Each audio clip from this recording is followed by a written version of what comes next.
పాచర్లపాడని. అక్కడ వజ్రాల వేటకి వెళ్ళినప్పుడు ఈ రాయి దొరికింది ఫ్రెండ్స్ మాకు. చూడండి ఎంత బాగుంది రాయి. చూడండి ఫ్రెండ్స్ ఎంత బాగుంది ఈ రాయి. వస్తుంటే వీడియోలో కూడా చూపించాను, అక్కడ కనపడదో లేదో అని. నేను వజ్రాల వేట పాచర్లపాడు కస్మూర్ దగ్గర పాచర్లపాడు అని ఉంది ఫ్రెండ్స్, వీడియోలో పెట్టున్నాను.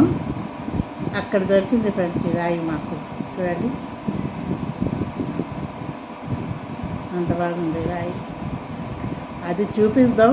ఏమో ఇది మీకు అందరికి తెలిసి ఉంటుంది కదా, నాకు కొంతమేరకు తెలుసు, కానీ మీ అందరికి చూపించి మీ కామెంట్స్ కూడా తీసుకుందాం అనుకొని నేను షార్ట్ రూపంలో పెడుతున్నాను సార్. చూడండి ఇలాంటి రాళ్ళు దొరికే చోట మనకి దొరికే అవకాశం ఉంటుందా లేదా చూడండి ఫ్రెండ్స్. ఇంత బాగుంది రాయి.